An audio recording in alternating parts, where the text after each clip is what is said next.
Welcome to the Present Fathers Podcast. This is the show that focuses on climbing the mountain of fatherhood together.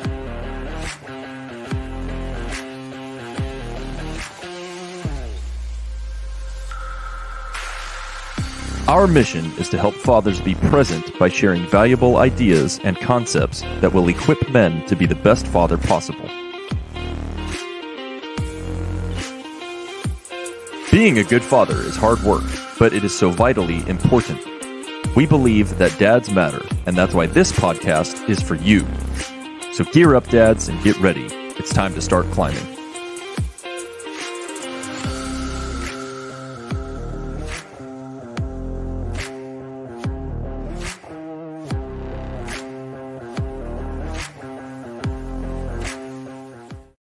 Alrighty, and welcome to this week's episode of the Present Fathers Podcast. Tonight we are talking health and fitness. So with that, we're going to turn it over to the man, the myth, the legend, Quadzilla himself, Dustin. Let's rearrange you here. You should be up on top. Oh, right. Going to the top. I like it. Take it away, my man. Health and fitness. I just climbed that mountain of fatherhood, gentlemen. No, you just did. You just threw me off of it. That's right. Exactly. Yeah. Oh, man. Well, so real quick, we are so excited because in a couple of weeks we have a big speaker coming on. We'll tease it a little bit and then we'll finally tell you, at the end. But we could thank Brandon for just having those smooth talking skills. I couldn't believe he pulled it off, but it's going to be an incredible episode. Definitely not one you want to miss. So congrats on that. Yeah, we've all determined that Brandon is in the wrong line of work. He should be a new salesman, a pitch man for sure. Yeah, no kidding. Anyway, great job. Very impressive. So my life was all about fitness for about 15 years. I was a personal trainer, tennis pro. I actually have a couple of pro points. I won a tournament down in Jamaica. That's the only time I ever pulled that one off. Nice. So have certifications with CSCS, NASM, AACE, a few other ones. And I was a trainer for a long time. Absolutely loved it. Developed long-term relationships, friendships that I still have. And I miss it like crazy. I love doing anesthesia, but there's just really nothing like it. So, we thought about talking about fitness. That was definitely something I was really excited about. So as far as some of the topics we'll cover, we'll talk about, some of the best exercises to do. George and I were talking about this earlier. The best workout you do is the one you will continue doing. You can talk about optimization, ideal exercises all day, but if you're not enjoying them and you don't do it, there's really no point because you actually have to get the work done. And, everyone's a little bit different with that. I had a client who was all about weight loss, all about cardio. That's what you have to do. So I put him on a treadmill, did cardio with him for months, and he was miserable. I hate this. If I wasn't paying you, I would walk off. You're a terrible human being. You're miserable. Blah blah. And I said, oh, hey, you're paying me to say that, so whatever you need to say, I got it. Absolutely hated it. And we walked by the weight room one day, and he saw a guy doing back squats, bunch of weight, 400 pounds, right? And he said, that's dumb. Why would anyone do that? And I said, yeah, that's super dumb. It's, And he kept talking about it and saying, what's the deal with that? And I finally said, well, try it if you want. And we put a couple pounds on him. He did a few reps, and he said, this was really cool. I want to keep doing this. We didn't do a single session of cardio after that. Got him into lifting. Nice. He loved it. He's, doing fantastic now, still working out to this day. And that's what he wanted, he loves powerlifting. So, finding what's right for you is really the key. Everyone wants something a little bit different. Some people need a team. Some people need a group. Other people are solo animals. They only want to work out alone. So you really have to find that for yourself and try out all those different things. One thing, I did notice as a trainer was most of the results that we got at some point regressed to the mean, meaning we do great for a couple months, lose some weight, put on some muscle, make some habit changes. And invariably that 4 to 6 month period, you get a little bored with it. It's not as exciting. And the progress would slow down or go back the other direction. And I just kind of knew that going in, and I'd tell people up front, hey, just so you know, it's April now. By December, you're going to be bored with this. You're going to want to switch. And, we're going to talk about what we need to do at that point. And, some of them never, unfortunately, made those permanent, progress changes, and then others did. So, that's one of the biggest challenges with exercise is it it is 100% a marathon, not a sprint. Yep. And I'm a power animal. I love to sprint, not really a big marathon guy, so I love to make those quick results, and yeah, I'm hearing that as well. There it is. Perfect. So the real challenge here is staying excited, staying disciplined, staying motivated. And, with a lot of things in life, whether it's your finances, your marriage, your children, having that endurance, to keep it going is really one of the keys to it. I remember, when I was a trainer, I'd have dads come in and they would say, man, it is so hard to make time for this. I'm struggling to eat well, all of that. And, I said, what are you talking about? There's always time. This is easy, and I was at the gym 14 hours a day. So what did I know? And then, became a dad, have a full-time job that's not exercise. And lo and behold, it is so hard to find time for exercise because you feel a little bit guilty. You feel like you're taking time away from your kids, from your wife. And, we talked about that in a previous episode, but if you're not you and you're not able to perform at the level you need to perform at, you can't be the best dad that you can be. And for every, half hour to an hour, that you take that time for your exercise, for your mental health, for your physical health, all of that, that'll pay dividends. And it makes everything easier as a dad. So absolutely worth it. George and I are going to post a couple of videos targeted towards a dad who doesn't really have much of an exercise background and doesn't have any equipment at home. Maybe you're living in an apartment, your budget's a little bit low, you don't necessarily have access to a gym. We will give you some stuff that you can do that even if you're totally out of shape, totally new to exercise, you can do the stuff we're going to do for you. And if you stick with it, you will be really happy with the results. So one of my favorite things as a trainer, I thought I was going to really enjoy working with top level athletes and, people who were already kicking butt. That wasn't the case at all. The greatest joy that I got was working with people who were relatively new to exercise and maybe they were 40 or 50 years old, a little overweight, and, getting them from zero to making progress was a super satisfying thing. That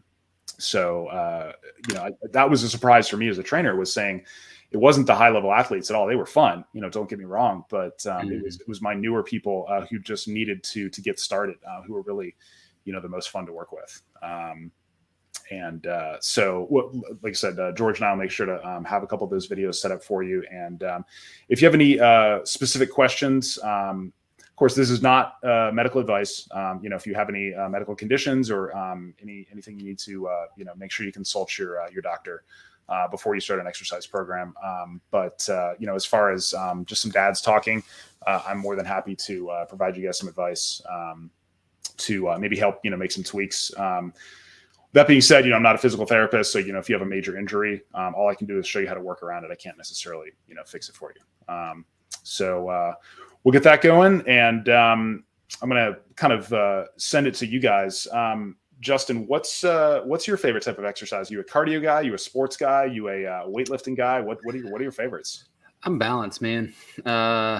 There's days I want to go and I'll hit baseballs at a local spot and just hit batting cages and just kind of I play a lot of golf too. So I'll go out to the driving range and hit about 150, 175 balls and just get a good little sweat going on. Cause oh God, we're down here in the boot in Louisiana. It's miserably hot, 80% humidity and 98 degrees. And you're like in a constant sauna. It's fun.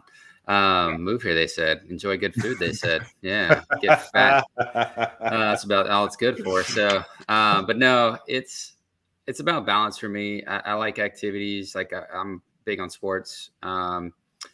Just try to avoid the swamp, but every now and again. But it's fun here to run. I love running here because if you've never been to Louisiana, the Carolinas, parts of Georgia like Savannah. They have the massive old oak trees with the Spanish moss hanging from it. It's absolutely breathtakingly beautiful. So my neighborhood, I'm just lucky enough to live in one of those neighborhoods where the trees kind of have formed over the road. And so I love a good mile or two right after a good intense workout, or I'll go 3 or 4 if I just feel up to, kind of getting the runner's high. Runner's high is probably my favorite. It just makes me feel good. Got me out of my anxiety, got me off of medications. I was on Paxil for 5 years, struggled with depression, struggled with anxiety, severe anxiety, became a hypochondriac at one point, honestly, if I'm just being truthful. And running escaped me from it. And I get, good music, metal, country, whatever I'm feeling, at the time, sometimes Beethoven or Bach, so it's, like I said, I'm a music guy. My music's my outlet when I'm working out, whether that be running or lifting. And George and Dustin are probably going to make fun of me this, but I actually really enjoyed CrossFit because I had a great coach who was like Dustin, who's trained, who knew what he was doing. He was a physical therapist as well on the side.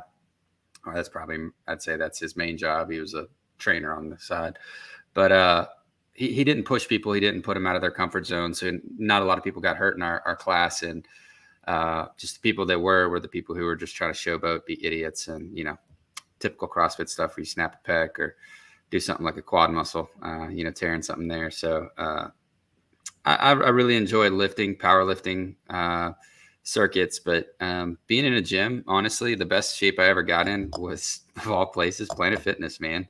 Just go in there, do my thing.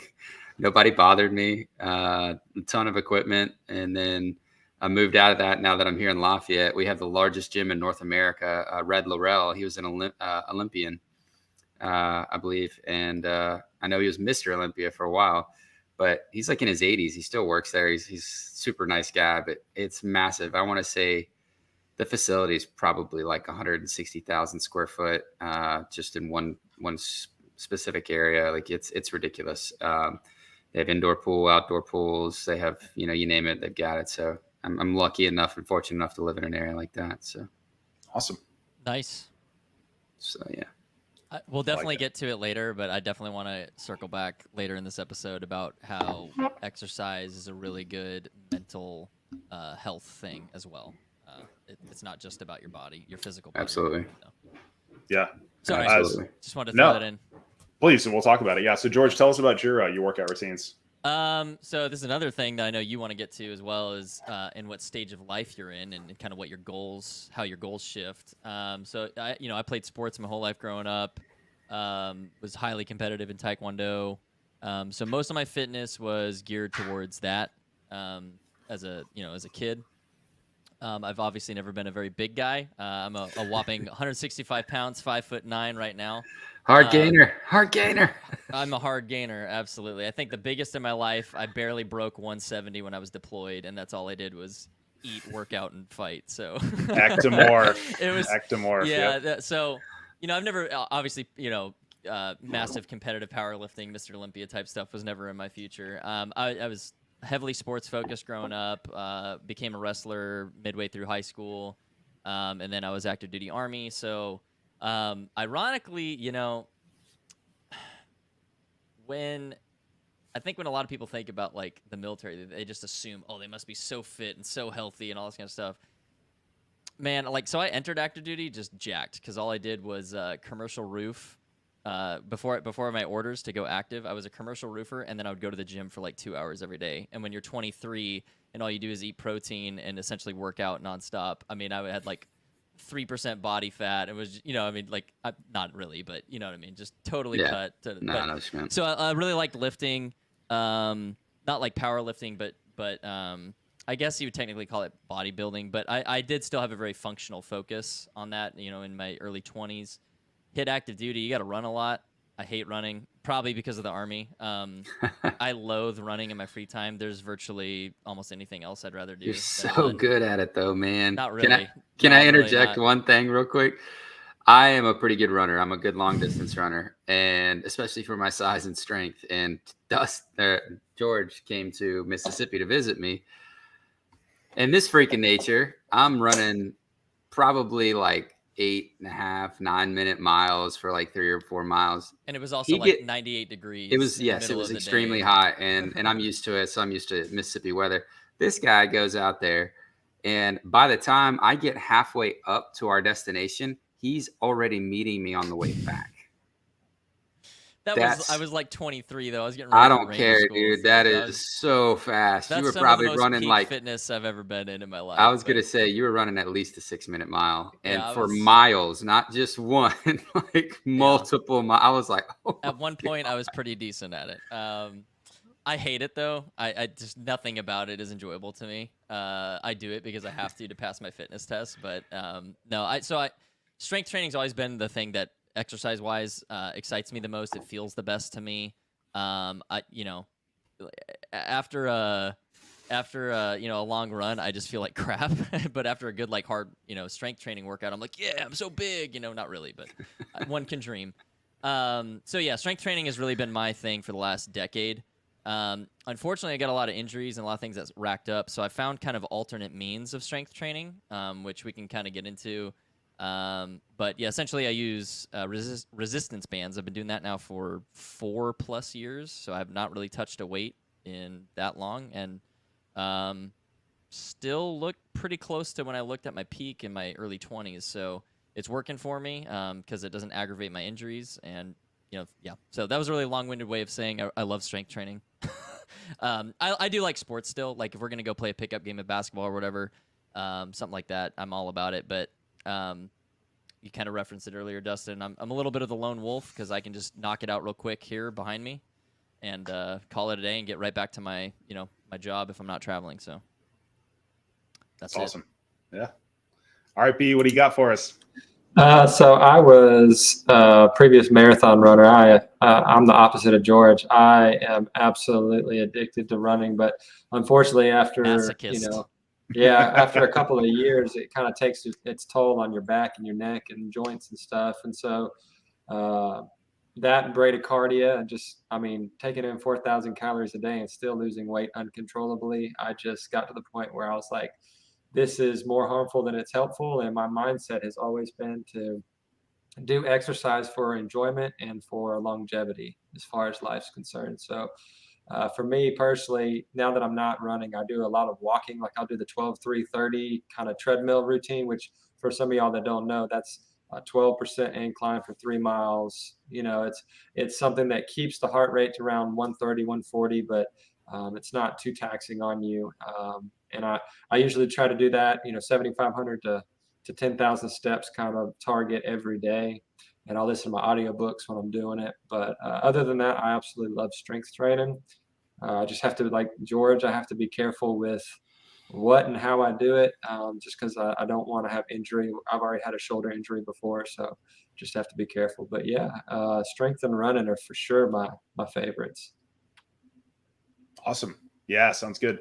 And for me personally, I knew when I had my son that I was going to have to give up something. So I did end up giving up tennis. I play a little bit here and there, but nothing competitive. So that was, as far as sports goes, that was my real passion. Now, again, like you guys, I love resistance training. I don't mind running. I'll run a 5K. It just doesn't, I'm like George, it doesn't make me feel great. I get done and I feel like everything hurts. And I don't feel great afterwards. Whereas when I get done, with a great weight training session, swinging some kettlebells, doing some yoga, I feel like $1 million. So I try to listen to my body. And I think some people, running is wonderful for them. For me, it doesn't agree with me. I don't know why. Everyone's y'all better not ever get around David Goggins. Yeah, he'd smoke us. That man will tear you apart. Stay hard. Stay hard. That's right. Exactly. Yeah. Lightweight. Ronnie Coleman. Yeah. So my favorite training right now is a lot of it's centered around kettlebells. I've got 5 or 6 different weights of kettlebells. It feels a little bit like a flowing kind of a dance type feeling to weight training, right? So when I'm pushing weight back and forth. Thanks for that, Justin. He likes heavy balls, guys. It's what I'm just putting that out there to the world. That's what I like. So if I'm lifting heavy weight, it feels good, but I definitely notice my joints don't always love it. When I swing kettlebells, it's just easy on the joints. It feels like your rhythm has to be right to get the kind of power that you want. And it's just a really satisfying, fun way to work out. So absolutely love doing kettlebells. It's also, if people with knee problems, joint issues, that kind of stuff, it really kind of gets around that issue. So that's my real passion right now. and you only need one piece of equipment. You don't need barbells and dumbbells and all these different kinds of special toys. You can take a kettlebell anywhere, and that's worked out really well for me. I'm a social animal with everything. If I had my way, I'd be out, seeing friends all the time. And I'm the same way with exercise. Justin, you've seen me when I'm at the gym. I'm holding court in there. I want to talk to everybody. It's just a fun. So you're the guy I avoid at the gym. Yeah. Yes. I can't stand when I'm like, when you're in the middle of like a set and you're like, especially if it's like one where you're like have a really strict like 1 minute rest only type of thing or whatever. And then someone's like, "Hey man, how you doing?" And you're like, "Dude, I'm not trying to be rude, but like literally, give me 10 minutes." Yeah. No. Exactly. Yep. I'll say this: Dustin will inspire the hell out of you, and there's a reason I called him Quadzilla. Yeah. I watched this man. So there's a sled and had 3 of these prongs, okay, and it was like this, and it was triangle shaped. This man put 5 to 6 45-pound weights on each one of those prongs and had 2 guys who are 250 pounds stand on it along with me. That's right. And he pulled it not on a regular floor, on carpet at a slow trot. You're an animal. Just completely just going like a horse. And so when I watch this, I'm like, oh my God, dude had like horse legs. He's got quads that are like just corded and just ridiculous. Tree trunks, exactly. And this is like in his prime before he got soft, and why's it got to be like that? So, all those cookies kind of got to him, but no, I'm telling you, the man, after that, I was like, dude, I got to go lift something. I look like a little biatch, man. Like, what is going on? Like, but it was fun to watch him because, I'm like you, George. I like to be alone. I'm a lone wolf because I get more done, but I like to see other people. That's it. That is right. It right there. I like to see other people getting after it because it brings out the competitive side of me and pushes me further and harder. So like when I was single, being around a girl specifically that was like really getting it, I'm like, oh dude, this girl's like, one is she's pretty. 2, I'm like, oh my God, she is crushing me right now on this treadmill. That's not happening. And so I would just get after it, and just try to keep up. And there was always that one or two like girls or guys that would be on a treadmill or a certain machine, and they're about my size, or well, not the girls, but the guys, and they're outdoing me, and I'm like, so I just get out there and try even harder. You know what I mean? So it's fun. Dustin's fun to be around because he's very uplifting. He's very inspiring. Like, I get it. George just doesn't like most people sometimes. It's not true at all. I'm a highly social being, but when I'm like on a mission to work out, I want to do my workout and be over with it, and then we can, shoot the shit or whatever they say, Yeah. So Brandon had a point, but real quick, we'll go to him next. Quick misconception a lot of people have: women are actually pound for pound just as strong as men, especially in their legs. The studies are really interesting on it as far as how strong women are. I think it's just a cultural thing that we tend to think, okay, men lift weights, so we tend to be a little bit stronger, women don't. And so when you actually allow women to train at the same level as men, if you have a 160-pound woman and a 160-pound man, they'll tend to be about equally strong on squats, leg presses, those kinds of things. So it's pretty interesting. We do have a little bit of an advantage as men with upper body strength. We can do a few more push-ups, all that kind of thing. But one of the great joys of training women was seeing just how strong they can get and how feminine they stay. There's that classic, oh, I don't want to look like a man if I lift weights. And I would always say, good luck, spend 10 years lifting as hard as you can. Yeah. You won't, trust me. Yeah. But anyway, a little aside. So Brandon, you were saying? Oh, you're muted, Brandon. You're on mute. Thank you. I feel like there's certain things that exercise brings to the table for people's lives. Like for me personally, I feel like the creation of the habit creates discipline and consistency, but it also creates like really good mental health for me personally. So what does exercise bring to the table for you guys that you think would be encouraging for somebody else to go out and hit the gym? Oh, great question. Yeah, so like absolutely. Just pick one, one thing. I'll go with the it sets a good example route, because it's not just about how you look, right? It's not like a shallow like, oh, I need to look like Brad Pitt type of thing or whatever, right? I mean, it's a discipline. It's something you have to commit to and be intentional about. And I mean, outside of how it changes your physical appearance, it changes the health of your organs, and I mean, in a positive way, raises your immune system, things like that. So, it's a worthwhile endeavor to model it for your children, to know that at least some form of exercise is something you should include. And especially as you get older in life, maybe it's not strength training at that point, but Sure. there's a lot of elderly people live around me, and I notice the ones who seem to be still really healthy, just they don't look like they're frail. They walk every morning. I see him every morning walking. Like one guy, he's got to be 85 plus, and he's just getting after it every morning, like this like intense power walk, like he's ruck marching, and he looks very like virile and healthy, and he's really old. So, I think it's a good example to set, because it's a habit that's going to help sustain you through life in a lot of ways, and we'll talk about a lot of other benefits, I'm sure. But for me, I think that's a really good reason to put the effort into it. Sure. Yeah. And for me, like I said, so I don't know if any fathers out there listen to this that feel the same way. But if you don't know what anxiety is, sometimes people don't realize they have anxiety. You feel like you have way too much energy, and you just got to like drop and do 20 push-ups. It's just like this, you're just going to burst, and like, it's overwhelming. That's how it was for me, like high energy, but I'm a high energy person as it is. And I had all this energy, and I couldn't get rid of it. So it would focus negatively, if that makes sense. So exercise is that outlet for me. But it was also a great way. Like when I moved to South Mississippi, I moved to the coast, and I started the CrossFit. I didn't have a whole lot of friends when I was there. I mean, I make friends okay, but they're not really the kind of people I was wanting to hang out with. So when I went to CrossFit and I started like a runners league down there, I really found a lot of good friends, and let's be honest, people who take care of themselves like to, tend to take care of their relationships with others and other aspects of life. So if you're willing to take care of yourself and dedicate that time to yourself, more than likely you're the kind of person who does that in a career and success and other things. And so that's kind of the people I wanted to be around. So yeah, I had some good friendships from it as well. And it's definitely something that I want to, share with my children one day, hopefully. Just to kind of be one of those things that you can always fall back on. It doesn't matter what kind of day you're having.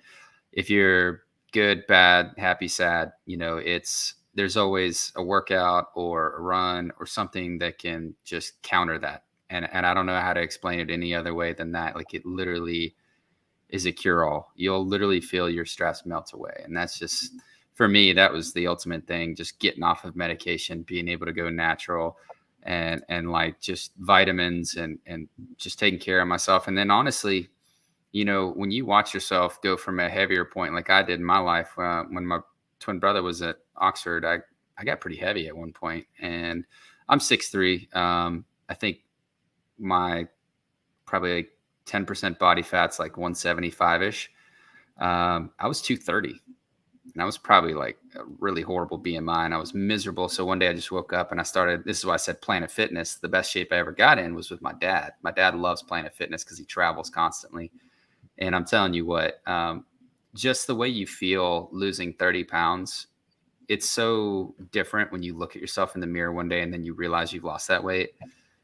It's addictive. And if you have an addictive personality and you have bad habits, it's so good to like just have a healthy addiction, because that's exactly what it becomes. Like when you make it a habit, after 30 days, after 60, it becomes fun. And after 90 days, it becomes a must. That's when you really start to, I'd say 3 to 4 months is when people really start to see physical changes and find mental changes that come with that, because you start feeling confident, happier, that kind of thing. Sure. Awesome. Yeah. Yeah. And look, exercise benefits brain function because of, 3 primary chemicals that it modulates. So like dopamine, noradrenaline, serotonin, all those things are all affected. And usually what will happen with somebody who's either, high functioning anxietous person, or somebody who's dealing with depression or anything like that, the noradrenaline is always going to be really high. It's going to be peaked because, they're just constantly in that fight or flight mode, and that was something that happened to me as a new dad. When I first had my first child, man, my stress levels were through the roof. My depression kind of kicked in because of anxiety. And so, one of the things my doctor did is he tried medicine. Medicine didn't work for me. It actually made it worse. It gave me panic attacks and all this stuff. And so one of the things that I did as a new dad was he said, look, man, eat a consistently clean diet and go to the gym for at least 3 weeks. If you consistently go for at least 21 days, you'll see a difference. And I'm telling you, about the 21st day, it was like a light switch just turned on, and like the adrenaline was gone, and everything kind of like all those different levels of chemicals went from peaking and bottoming out to being leveled out. And then once that was modulated by the exercise, it was like the anxiety, the panic attacks, all that stuff disappeared.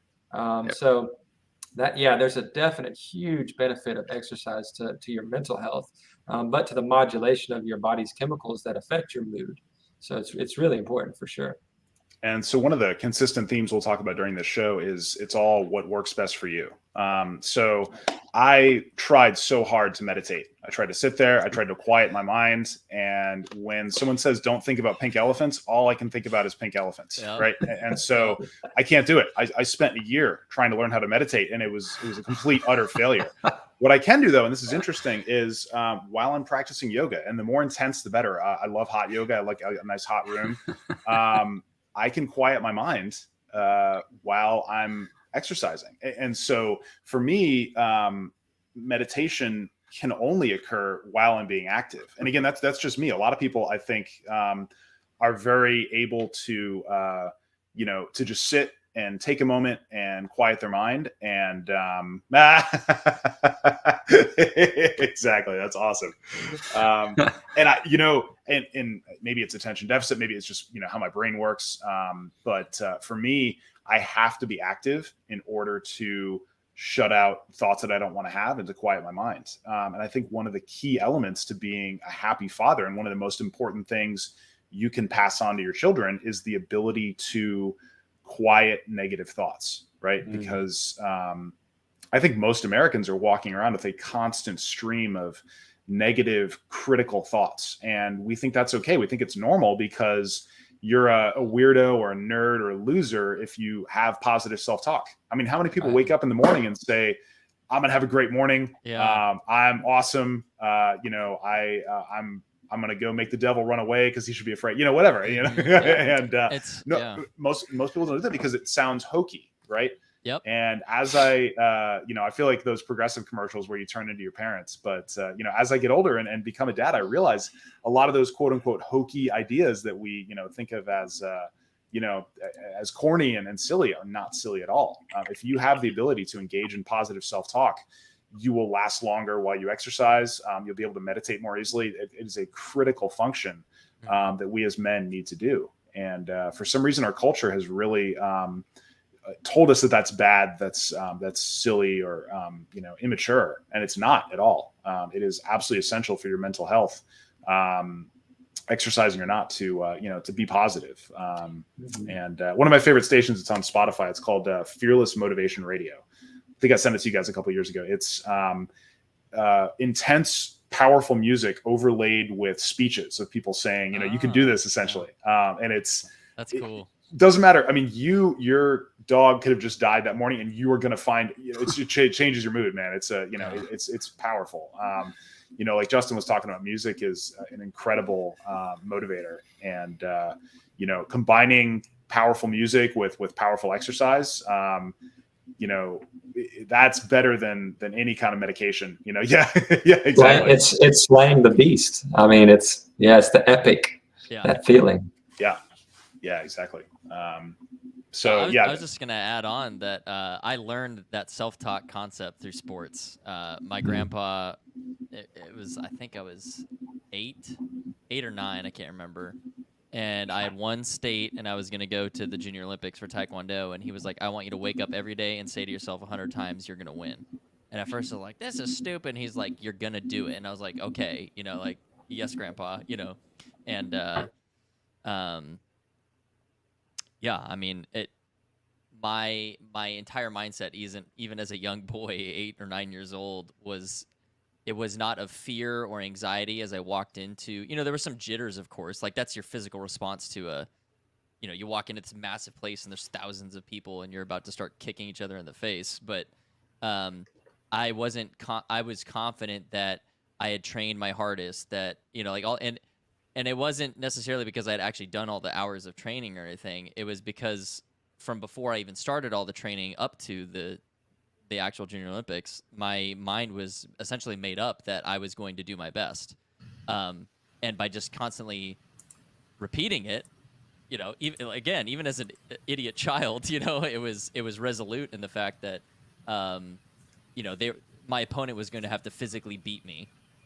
It wasn't going to be me that beat me by, doubt or messing up or something. So it's extremely powerful. It's something that I've carried with me my whole life. And of course, it's not like if you just magically say, I'm going to do whatever, you're going to just magically do it. You still have to do the work, but it's putting your mind in tune with your physical body. And it's a really good way to kind of use your exercise to help impact other areas of your life as well. So, yeah, very powerful. I'm glad you brought that up, Dustin. Yeah. And motivation is not something that will just come. You could spend your entire life waiting for motivation and it'll never happen. Motivation comes from action. And it comes from, positive self-talk and things that you push yourself into.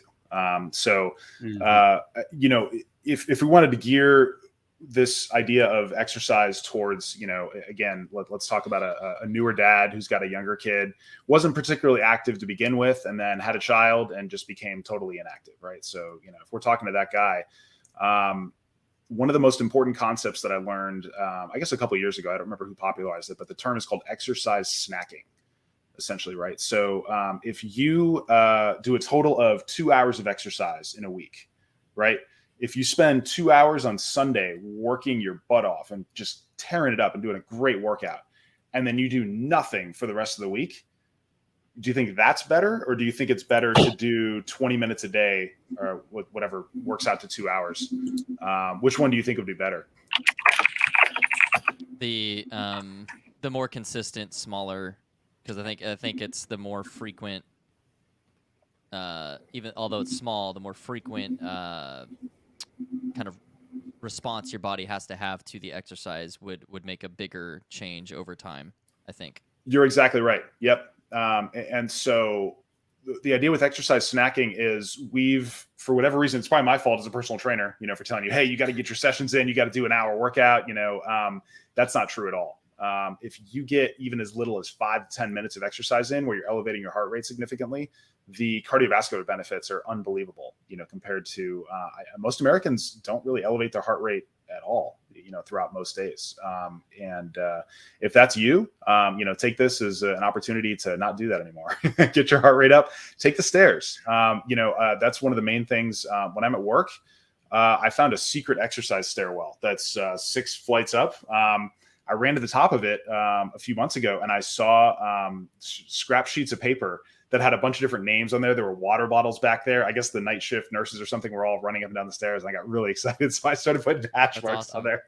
And yeah, I noticed some of my customers, they work in their corporate offices and stuff, and they're pretty active, fit people. They're they're 50s, 60s, and they always take the stairs. And they're like, yeah, I mean, this is just free exercise, right? It's a few extra minutes for me to just stay that much healthier. And it sounds stupid, but it's not. I mean, you're literally making your body work just a little bit harder, and that's a good thing. Yeah, absolutely. It wakes you up. It gets you going. And it's incredible how easy it is to be totally sedentary in a day. You walk to your car and you drive your car where you're sitting. And then you sit at your job where you sit. And then you go home and you watch some television and you sit, and then you go to sleep. And, before you know it, you didn't. And I'm no judgment there. I mean, I've been that guy, many times. And, it's very easy to get into that habit. It's comfortable. It's easy. Right. And so a big theme with exercise is it's uncomfortable. And, you didn't have a choice. 100 years ago, your job was probably active, so you had to do that. You probably had to walk to work, right? You weren't driving. I mean, that's one of the weirdest things that nobody would have expected was who would have thought that the invention of the internal combustion engine would lead to an obesity epidemic. Talk about the law of unintended consequences. That's wild, right? But I would argue that most Americans, male and female, don't necessarily get excited about the thought of exercise. And it's a narrow margin. I think, probably 30, 40% of us love exercise. It's just easy for us because it's fun. We naturally have good proprioception, which means your ability to see where your body is in space. We can throw a baseball easily. Something like 30 to 40% of people have very poor kinesthetic awareness, whether it's genetic or they just didn't grow up with it. They didn't have someone show them how to throw a ball. If you hand your average 40-year-old man a baseball, there's a good chance they don't know how to throw it. They've just never done it. Right. And so you take someone like that and then you tell them, all right, we're going to, do exercises, whatever. And it's all challenging, confusing. The weights are going everywhere. It's not a fun process. It takes a lot of discipline and a lot of heart and a lot of desire. And so, in our culture, being normal, being the average person is in debt, broke, overweight, probably divorced. Don't be average. Don't be normal. You absolutely have to engage in somewhat unusual behavior. You have to be a little bit of a nerd, to be someone who exercises, to be someone who does that extra. I walk into work, there's 10 people lined up at the elevator, and I go and take the stairs, and I see those same 10 people every day, and I wave to them, and I go and take the stairs, and they go back to the elevator. Yeah, that guy's so weird. Yeah, I'm the nerd and I'm the weirdo, and I embrace that because and you're jacked. Right. Yeah.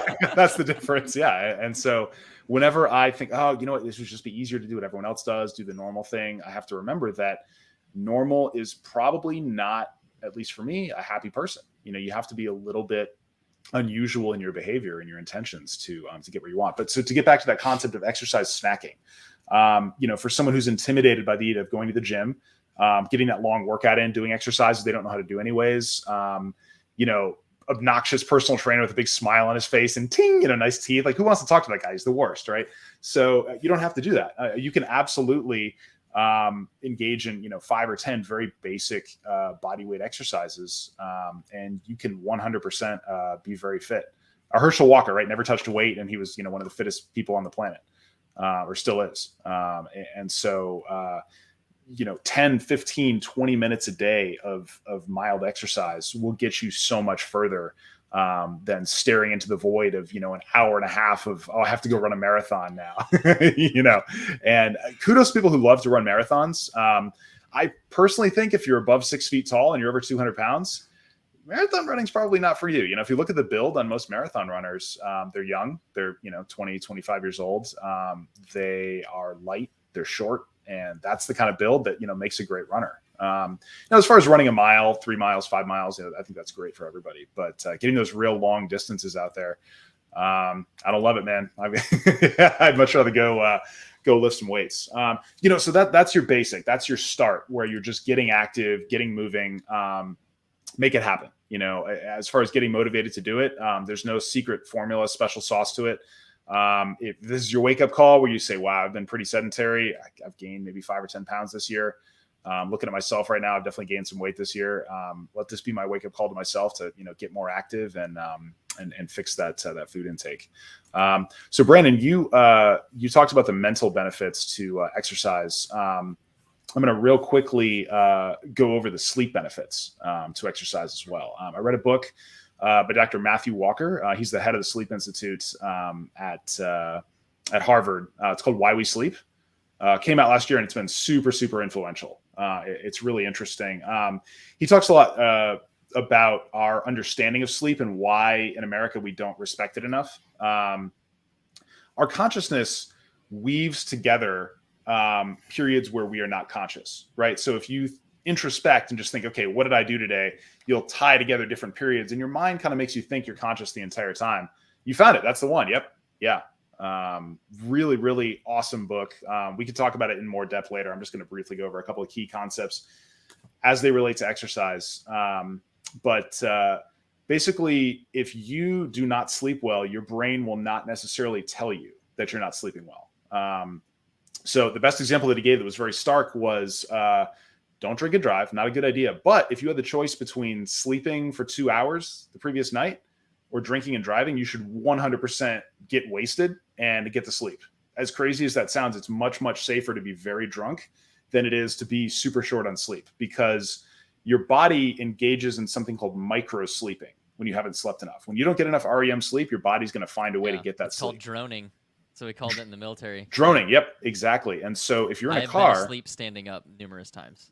Yeah, and you probably didn't realize it. Yeah, No, exactly. yeah. So, if you're behind the wheel and you slept 2 hours the previous night, 2 hours the previous night before that, you will fall asleep, not realize it, and wake back up, and you have no reaction time. At least when you're drunk, you have some reaction time, right? Again, please do not drink and drive, but it's even worse to not sleep and drive, right? So no matter how important it is, if you're going to be late to work, if you have to catch a flight, whatever it is, it's not worth it. The majority of fatalities in America on highways are related to sleep deficits. And so when it comes to sleep, the cure-all, if you don't sleep well, for the vast majority of people, is exercise. I think a lot of us are just high energy people, like Justin, and you got some energy to burn off, right? That's where anxiety comes from. That's where sleep issues come from. When you exercise intensely, it's a blunt instrument that gets past all of those issues. You don't need melatonin supplements. You don't need Xanax.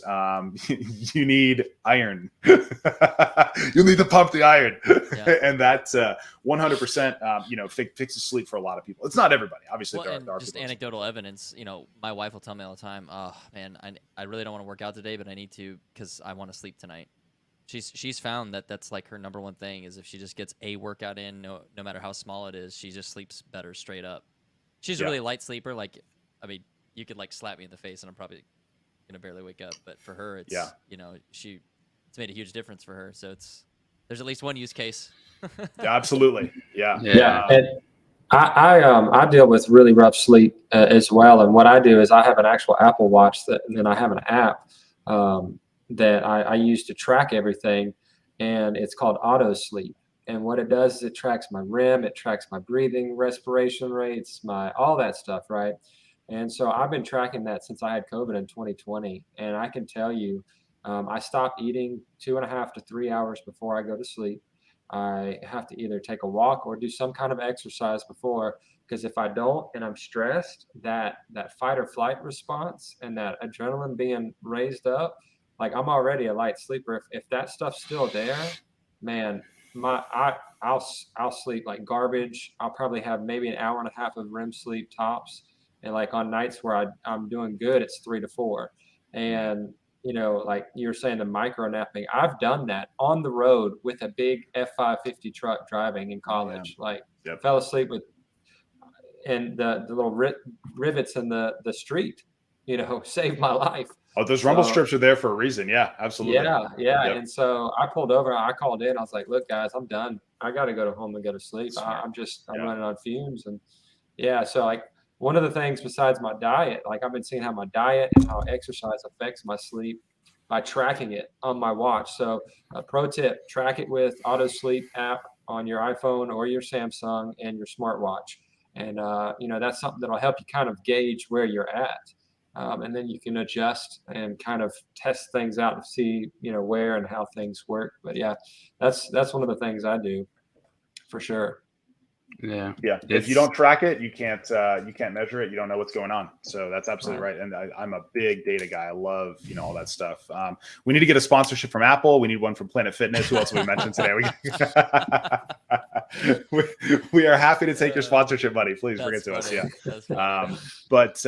So getting back to that sleep stuff, we in this culture talk, oh, I didn't get any sleep. That guy never sleeps. He's so tough. Don't be a hero. Don't be that tough guy. Don't be that guy who puts your child at risk. If you slept 2 hours last night and you're driving your kid to school, don't do that. That's not safe. Yeah. So 100%, if you have to choose between, getting an hour workout in the morning, at 4:45 and getting 2-3 hours of sleep to make it happen, or getting that extra 2-3 hours of sleep and skipping the workout, you got to skip the workout. You got to get that sleep in. That's priority number one, especially as a new dad. Justin, I know you've had some challenges.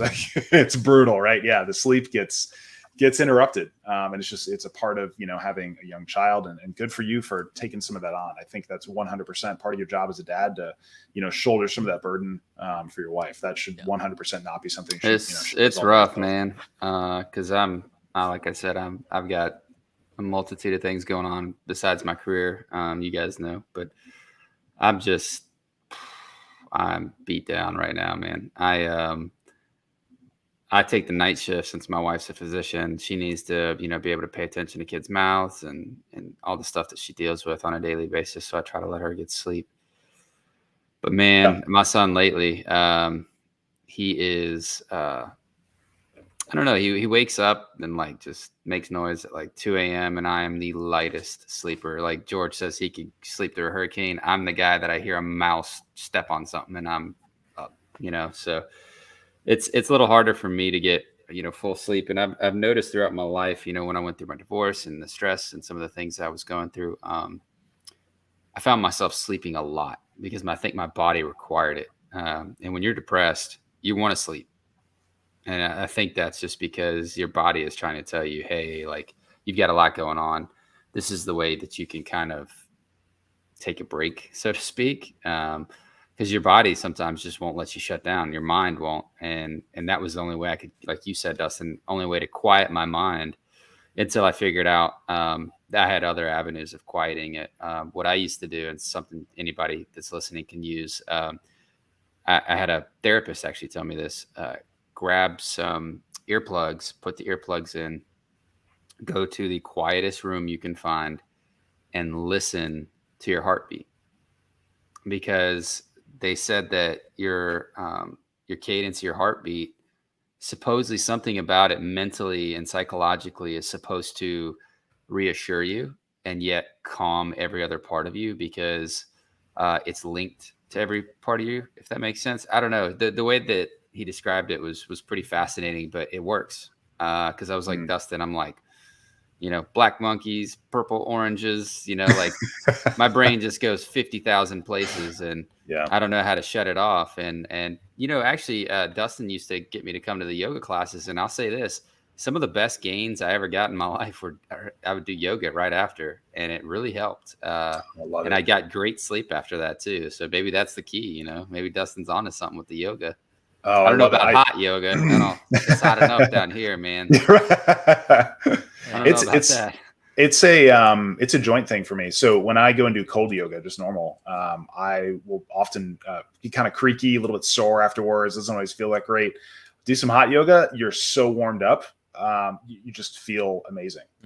So personally, I think cranking up that temperature, but I'm the same way with working out. I would rather work out. I think it's crazy how we crank air conditioning in gyms. I mean, I get, you don't want sweaty people all of it, so I can get both sides to that one, but your ideal workout is in a pretty hot gym where you're nice and warm. Yoga, kind of goes the same way. When I was a kid, my mom started me with so there's Bikram yoga, which is the hot yoga. There's hatha yoga, which is the traditional kind we know with your, downward dog and flows and all that kind of stuff. And then I did Kundalini yoga as a kid, which is mentally, I think, the toughest kind of yoga. You'll hold a pose for 4 to 5 minutes, in a balanced pose, that kind of thing. And I noticed I felt like I had a superpower in school. I had friends that were distracted, couldn't focus. And I was able to tap into that and focus and read and do that. So that's another huge benefit to exercise is it brings clarity and it brings attention.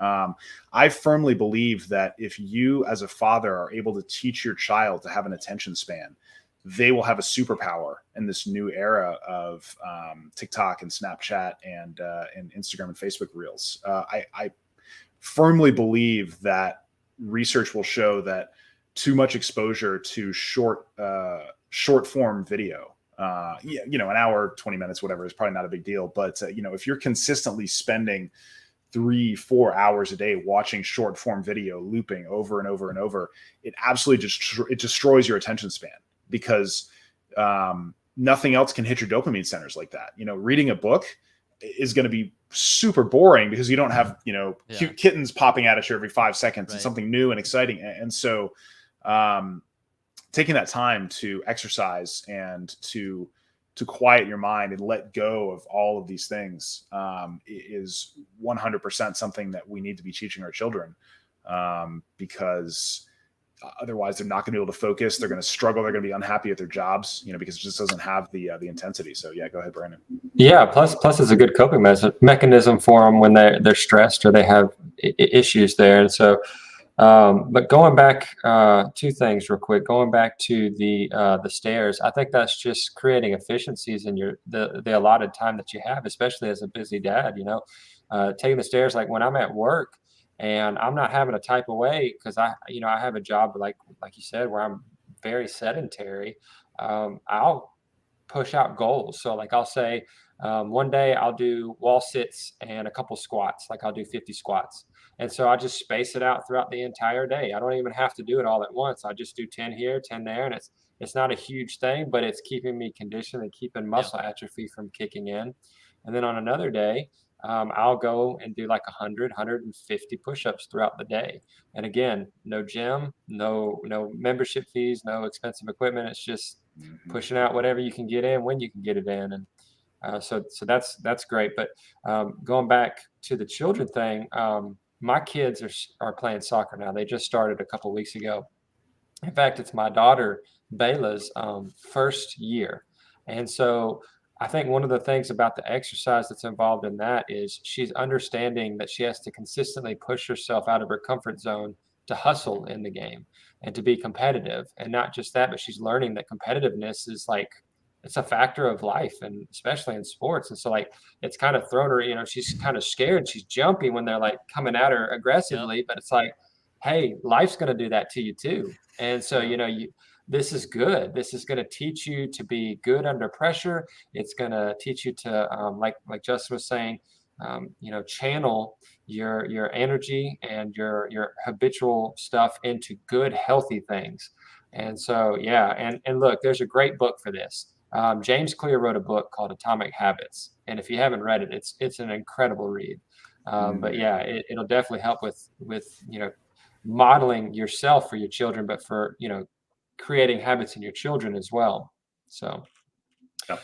but yeah, those are the two big things I was wanting to rebut on that. So Yeah, I'll add on to the sports point. So I think sports for kids, provided that you're encouraging them and teaching them that it's not just about the game, is arguably the healthiest place to learn disappointment and how to overcome disappointment and adversity and pain and frustration, because Absolutely. it is just a game, right? Yeah. And especially if we're talking like 6 to 8 year olds, playing soccer, it's not the World Cup. Life will continue if you lose or you mess up or whatever, right? But those are real emotions.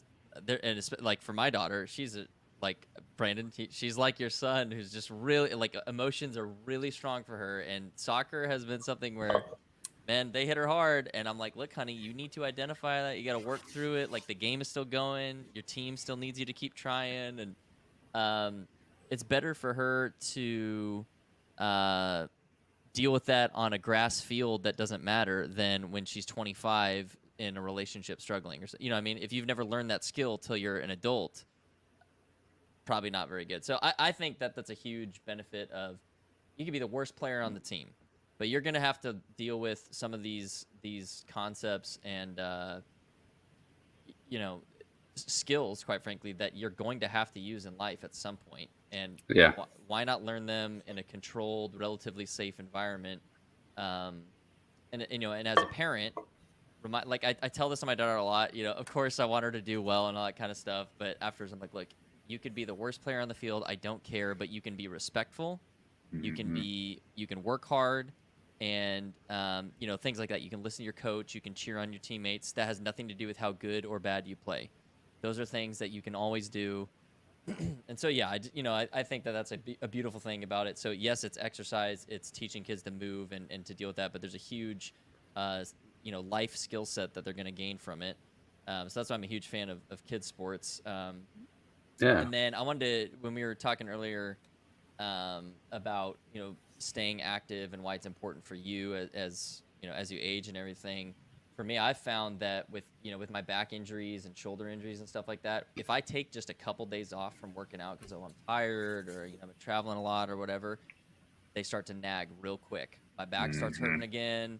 My shoulder starts hurting. My knees, everything starts popping again. If I stay active and a body in motion stays in motion type of thing, So I found that even if I have a really crappy workout and maybe I go down a band on everything, so it's nowhere near my capacity or any of that kind of stuff. It's nowhere near my potential, but just doing a quick crappy one is still better than doing none at all for me, because it just keeps my back from hurting all the time. And if I take a whole week off, it feels like I went and hurt my back. I don't know how to explain it. There's just something about the muscles in my back weaken just that much that all that nerve pain just starts shooting right back in, and it's insane that it's that constant. It's not just a one-time thing. It's anytime I take any kind of extended break from my exercise, it's right there to remind me, oh, the back's still messed up, And so if you can find a way, a set of exercises that help you kind of maintain pain relief, that's another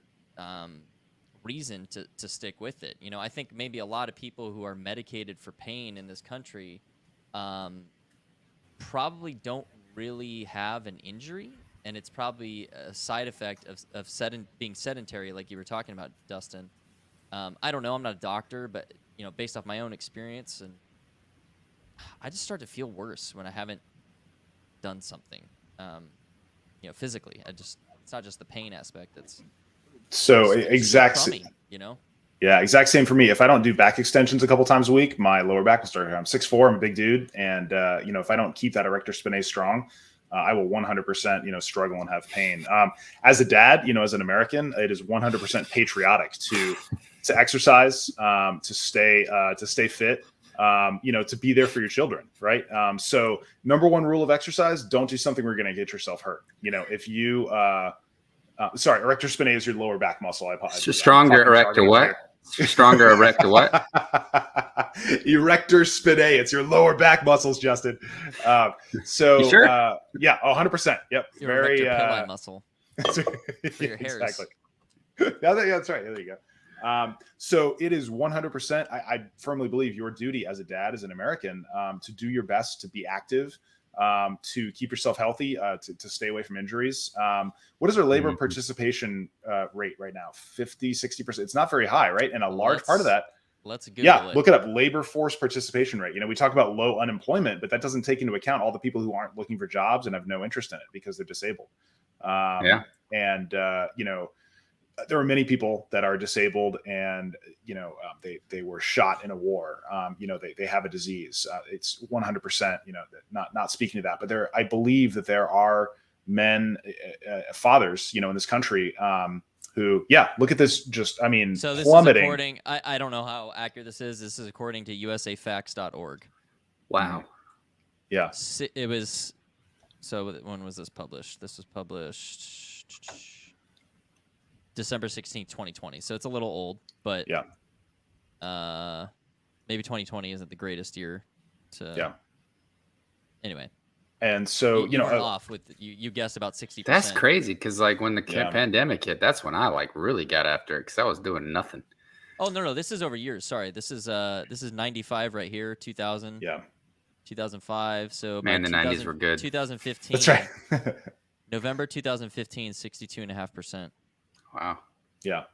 And some of that I think takes into account retired people and all that. But so again, you 100% have it within your power to be active, to be someone who's beneficial to society, that helps your children. You also 100% have it in your power to be a leech, to be a slug, to be someone who doesn't help other people, who's just out for yourself. And, I firmly believe that it is your duty to do everything you can to remain fit, healthy, and able to, to help your family. And so that's something that drives me when I don't want to exercise, when I don't want to go to work, when I don't want to, listen to my 2-year-old, complain about how his milk doesn't taste good, whatever it is. I use a lot of that positive self-talk, and I tell myself, I'm going to be a good father. I'm going to be a good member of society. And that motivates me. Some people, not so much. They go, it's just not their thing. But that personally works really well for me to remind myself, that I was given so much. And I try to, make a goal every day to give back a little bit. And one of the ways you can do that is by keeping yourself healthy, by exercising, and by, finding out what it is for you that works. So do not do crazy stuff as a dad. I'm 40 years old. I'm not out there doing things that I know are risky. Very, very low risk is the best kind of exercise, right? The whole point of this is to be healthy and to do well, and not to get hurt. So stay safe with your exercises. And Brandon, I know you've been waiting a while to talk, so please. No, that's fine. That's fine. So I was just wanting to transition us. So we've discussed exercise, we've discussed sleep, but one of the most important factors that we also haven't discussed yet is diet. Diet is 3/4 the battle in certain goal settings when it comes to physical appearance or certain physical goals. I mean, you got the fuel that you put in your body is just as important. So maybe Dustin, if you want to talk in on dietary recommendations, maybe George, you guys have different outlooks or different types of diets, but all of them, if they're healthy and they're not processed foods and not a ton of sugar and caffeine, I feel like any of those would be a great benefit to these dads for sure. Yeah, absolutely. You want to swing at that one first?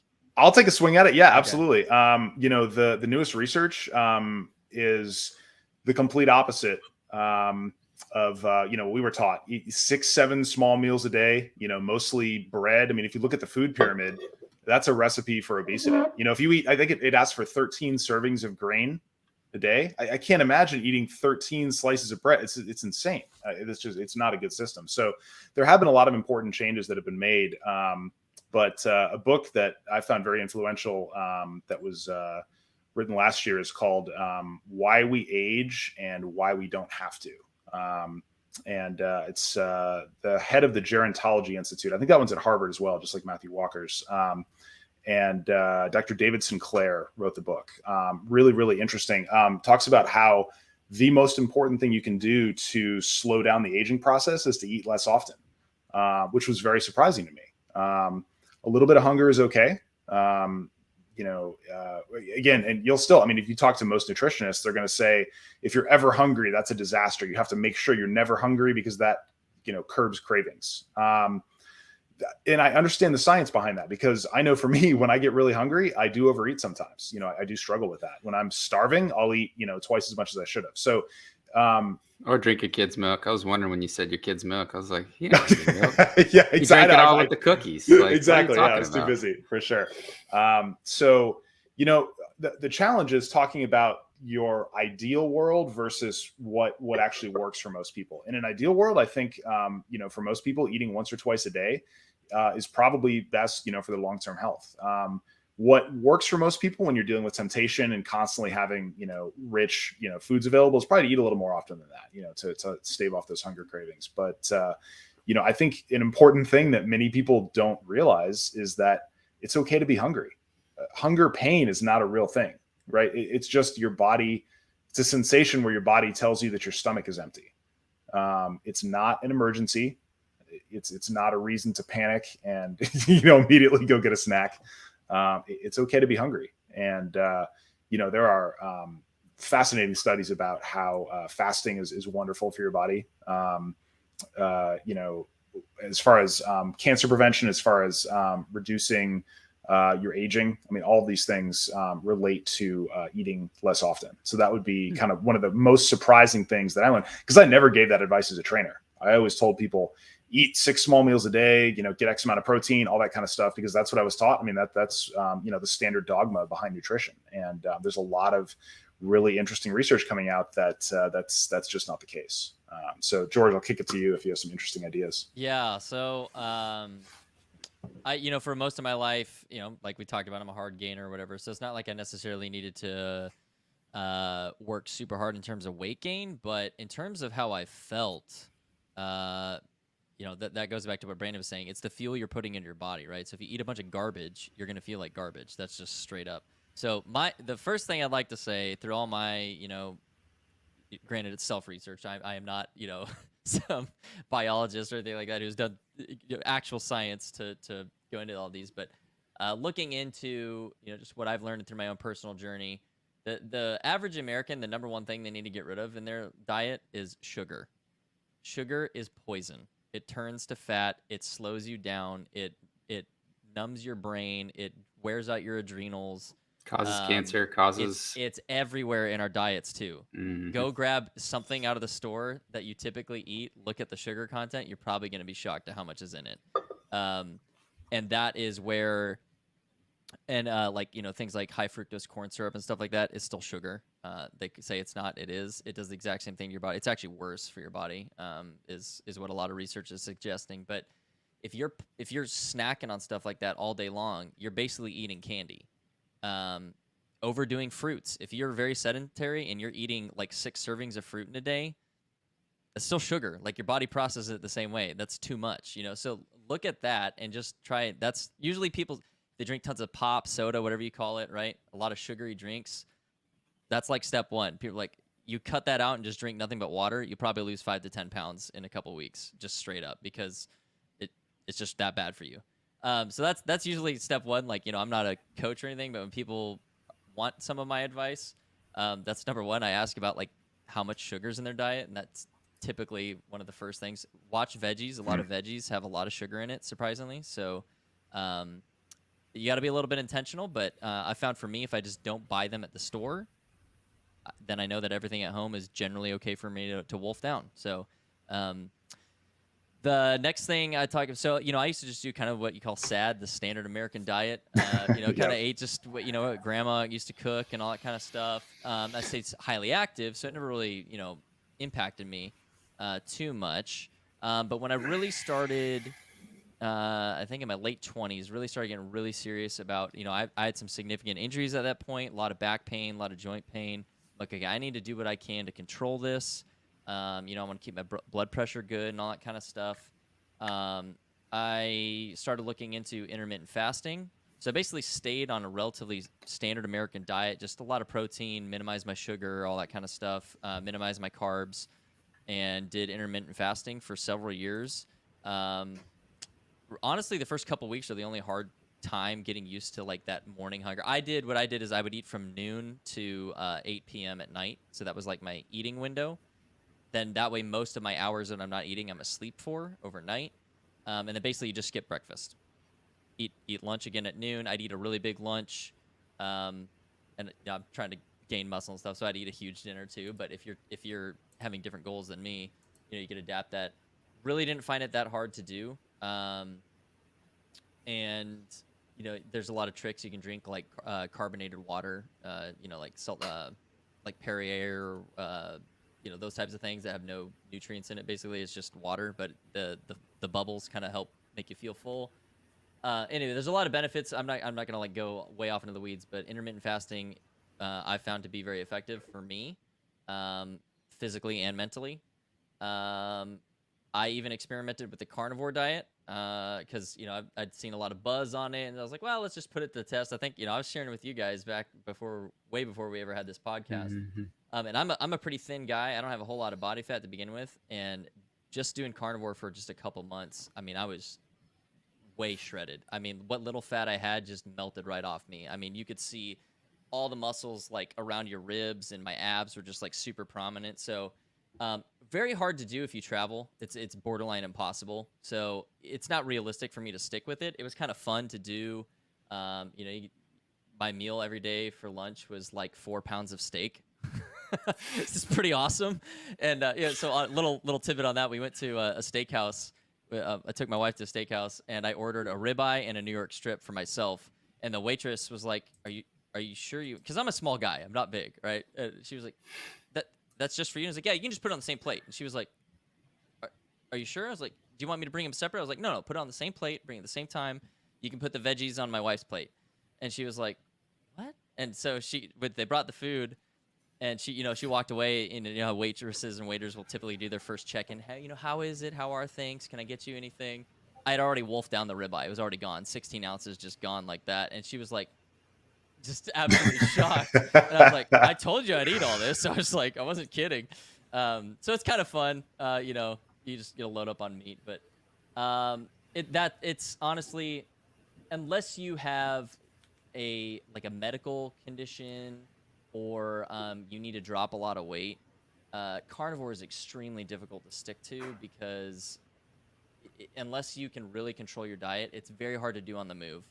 There's ways to do it, but I think for a lot of people, it's asking a lot. If you're not already highly disciplined on something like that, I don't think it's very sustainable.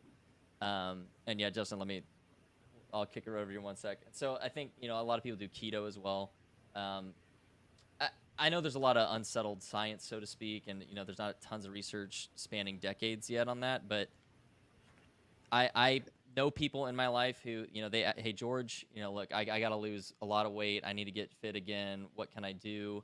And I said, look, it's not going to be very fun necessarily, but if you just do keto and start working out consistently, you'll drop some weight, and then you can kind of determine what you can sustain from there. And I mean, they all just like became new people within a couple months. So you need to evaluate what's for you. Like, I go back to what Dustin said about like it's got to be something you can consistently stick with. Otherwise, it's not going to be for you. But yeah, that's kind of my thoughts after the last 5 years of kind of intense journey for myself. Sure. And what I was going to add was I studied a little bit of nutrition in college. And one of the things that I've noticed that works for me is, people tell you, oh, go low carb, go low carb. Well, the problem is people usually, when they go low carb, they cut them completely out, and that's not good. And the reason being, so too many carbohydrates, and this is the problem that 90% of America that's obese has. They eat a lot of carbohydrates. And if you don't know what happens there, carbohydrates get broken down into sugars. And that makes the blood sugar levels rise in your body. And this not only plays havoc on the pancreas because it's having to produce insulin to counteract everything. There's a hormone that prompts cells to absorb blood sugar and energy for storage. So you're overusing your pancreas. And then on the other side of that, you're also making your liver process more as well, because not going too in depth with things. What's the best way of describing this? I'm sorry. There's carbohydrates are a source of sugar and can affect your blood sugar more than protein or fat. So your liver with fats, it has to break things down in a way that your body just can't keep doing long term. That's the easiest way I can put it. Because the more carbohydrates you eat, the more your body tries to store fats, and you're going to have higher blood sugar levels, and you're just going to have a lot of issues. The carbs bind with fat. The sugars bind with fat in your bloodstream, and then can't get rid of it. Basically. Exactly. So it can cause a lot of weight gain. 1, 2, it's just not good for you long period. So if you do a low carb diet, you want to do high protein, stick to, lean meats, don't eat a lot of, well, for people who have blood pressure, cholesterol issues, red meats, you want to stay away from those a little bit. Try to do, fishes that are healthy. Just making sure you stay like with, salmon and things like that. But I noticed for me personally, when I was eating, fish, chicken, a lot of vegetables. And what I would do every morning so that I could kind of fast the rest of the day until I ate a larger meal was I did a shake, and it had like kale, spinach, blueberries, a lot of the fruits that have antioxidants that are, killers of things like cancer and the bad and harmful cells, so to speak. And that just gave me a ton. I've never had more natural feeling energy than when I did that, and like a cup of coffee. Because coffee has antioxidants as well. But don't cut out carbs completely is my point. But you want to have, 40, 50 grams of carbs is what they usually suggest you stick to. But, it's sad. I think I actually want to look this statistic up, what the average carb intake is for Americans. I bet it's astronomical. Well, 300 grams a day. 300 grams a day. That is unreal amounts of carbs. You do not want to do that. Like I said, try to stick to 40 or 50. And then, Dustin can actually tell you, I think, what's the ratio for protein for your weight? A gram per pound. That's what it was. I couldn't remember. That's it. And so it's all about balance, though. I mean, because when you're talking about carbs, you have complex and you have simple carbs. And complex carbs, they take longer to digest. So it's not like just a sudden rush of insulin on your body. Whereas simple carbs, they're processed and mostly sugar. And so like your complex carbs are like sweet potato, your fibrous types of vegetables. And not just that, but the fiber is also one of the things when it's flushing through you, is also flushing out bad fats and cholesterol. And so, yeah, I think personally, it's just eating healthier, low-fat meats, staying away from processed foods and sugars, cutting out caffeine, alcohol if you can, and then with intermittent fasting creates fat adaptivity, which means that it's just basically burning off of fat fuel if you have it, especially in a state of ketosis. But it also helps with your insulin resistance. So like if all you eat is sugar and you're very insulin resistant, intermittent fasting helps with that. So for me personally, I'm all for just fibrous carbs, and then clean meats like chicken, fish, turkey, those kind of things. So, that's without the skin, that's not fried, that's baked, or air fried. I mean, Air fry. That's the way to yeah, go, baby. that's a good. But yeah, it's Big about air balance. fryer. It's about I love an air fryer. what you can Yeah, eat, they're great. because I feel like if you're starving yourself too much of carbs or protein, one, protein squashes your appetite. So like if you have adequate protein intake, your appetite is lowered. And then two, your fibrous carbs keep you satiated longer as well, because again, they take longer to digest. So it's really important to keep a balance in your diet there, and it's mostly just lots of vegetables and clean meats. But yeah, that's one thing I wanted to interject in there. So. Yeah, absolutely. And then elephant in the room, we haven't talked about alcohol. Ooh. Alcohol is, something that unfortunately is just a disaster for sleep. It's incredible. Just a couple of beers will, people drink to go to sleep, right? It helps. Yeah, just one, exactly. My watch tracks my sleep, and I love beer, but just one, even just one, Yeah. wildly, it just completely dips my sleep down. The biggest effect is on something called heart rate variability. Your heart rate should be able to adapt to your needs, right? So if you're exercising and your heart rate isn't able to move appropriately, that's a huge problem, right? And so something that unfortunately happens when you drink alcohol is your heart rate variability reduces, and you really run into issues there. If you're trying to lose weight, try to drink as little alcohol as possible. It really is not great. Ethanol has 7 calories per gram, whereas carbohydrates and proteins only have 4, and fats have 9. So even if you're drinking a quote unquote light beer that says it's 0 calories, that doesn't take into account the ethanol in it. So if you're drinking 5 or 10% beer, you're getting another 100, 200 calories, and your body preferentially dissolves alcohol first. So if you eat a big meal, a couple of quesadillas for Taco Tuesday, with a couple of margaritas to go with it, that tequila has to break down before anything else breaks down. And that's, a recipe for weight gain, unfortunately. So, I enjoy good beer. I know. Yeah, it's terrible. Yeah, exactly. Interesting fact about, you said margaritas. Tequila, the body they're actually starting to use the agave plant, like pure agave nectars and tequila, to administer certain drugs, because like HIV drugs and some of the cancer drugs, your body's your stomach breaks down certain enzymes and it pretty much destroys these drugs. Tequila and the agave plant, they've actually linked. There's an enzyme in agave that will not break down in your intestines or in your stomach. And that's how they're delivering these medications, which is pretty cool. So that's wild, huh? Okay. You gotta be careful with tequila, because that's why tequila hits you differently. Your body can't, I guess, synthesize it, or what's the word I'm looking for? Digest. Sorry. Yeah, like digest it, I guess, properly. Metabolize it. That's the word I was looking for. I'm sorry. I destroy words in case anyone didn't see episode 1.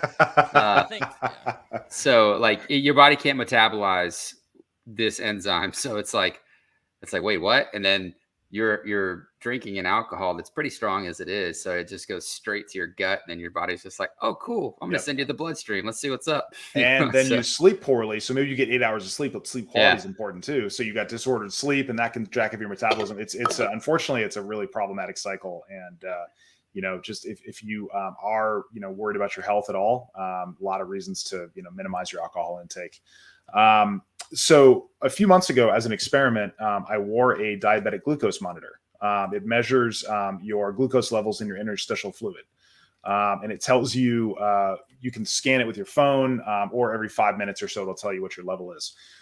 Pretty fascinating because everyone's body is a little bit different as to how they metabolize certain foods and what the effects they have on them. So, for example, if I eat a banana, maybe my blood sugar stays relatively normal, but if Brandon eats that same banana, it goes through the roof, right? For some people, we talk about carbs versus protein, all that kind of stuff. I firmly believe that it depends on your body type, and you really need to experiment for yourself and see what is best. But as far as exercise goes, the way your body metabolizes food is completely different around the peri-exercise window. So in other words, if you are going to eat something sugary, something sweet, do it right before your workout or do it in the middle of your workout, because that is the period of time where your body can most effectively digest that food, and it'll preferentially turn it into muscle glycogen that will be used for your muscles, and it won't be stored as body fat. It's pretty fascinating. So this monitor, I would be sitting in a chair and I'd eat, a Snickers bar for research, not because I wanted it, because I was researching to see what it would do. All right. Yeah, exactly. And a normal blood sugar, as you guys probably know, is under 100. Somewhere in the 80, 90 range is a pretty good blood sugar to have. And when you eat a Snickers bar, for me personally, your blood sugar won't spike up that much because there is a little bit of protein, a little bit of fat in it. One of the best ways to spike up your blood sugar very high is to have pure sugar just by itself with nothing associated with it. So for me personally, when I drank orange juice, my blood sugar went over 160, which is pretty problematic. You don't want to be that high. So I know for me personally, juices are not a great option. They seem healthy, right? Because it's fruit, but they're really not. They're too processed. What about wine? Well, wine is fine because it's grapes, and grapes are good for you, so nothing to worry about. Yeah. So it was really fascinating because I would exercise. I drink that same orange juice. People really do that. Yeah. Oh, really the justification. Yeah. Humans are not reasoning animals. We're self-justifying animals. It's not good for you. That's right. Yeah, exactly. We find ways all the time to justify our behavior and tell ourselves why it's okay. And this is why most of us are overweight in this country. What is it? 70% of us. So again, you have to be. Is it really that high? Yeah. I think it's again, check, look at the data, but you have to behave in an unusual manner to be normal weight right now, right? Because if you do what the average person does, you will be overweight. That's just how it works. So when I would exercise and I drink that same glass of orange juice, my blood sugar would stay about 90 to 100. That's fascinating to me. That's really interesting. It tells me that half as much. Yeah, exactly. So your goal with blood sugar levels is to be as even as possible. You want to be 80, 90, 100, somewhere in that range. And if you have big swings up or down, that's the road to diabetes. That's pre-diabetes right there. If your body is constantly seeing big swings in sugar, that's literally sludge. That's like having sludge in an engine, and eventually the engine's going to break down, and your body's the same way. When you literally thicken your blood with excess sugar, you're going to have fatigue, you're going to have weight gain, you're going to have joint pain. It's a disaster. So wearing that blood sugar monitor was extremely instructive for me because it told me which foods were particularly problematic and which ones were not. And it confirmed, when I did 23andMe, that was one of the things it said is based on your genetics, you're more predisposed to have type 2 diabetes. You're more predisposed to be overweight, based on your genetics. And that definitely tracks. When I ate simple carbohydrates and sugars, my blood sugars spiked much higher than they should have for a normal, healthy person. So that told me over that couple-month experiment that I am someone who 100% needs to be a little more careful with my diet and make sure that I'm on top of my game, exercising a little more, and not going crazy on the sugars because my body can't tolerate it. And 100%, if I sit in this chair for the next 10 years and don't exercise very much and eat potato chips and cookies, I will develop diabetes. It's just, it's inevitable. You made me think of what I was trying to say about the liver. I was trying to remember exactly what it was. So the correlation was carbohydrates with a high glycemic index cause fat to accumulate in the liver. And that's what causes, fatty liver disease and a number of other issues. But by stabilizing your blood sugar levels, that's what suggests that it reduces the risk of or risks that high glycemic foods pose. and just lowering the risk of a fatty liver disease. And if you guys don't know what fatty liver disease is, it's bad news bears, man. Like George or Dustin said, it's like an engine with sludge. Eventually, things aren't going to go very well for you. So that's what I was trying to say earlier. I've had a premonition into Dustin's future should he do what he just said.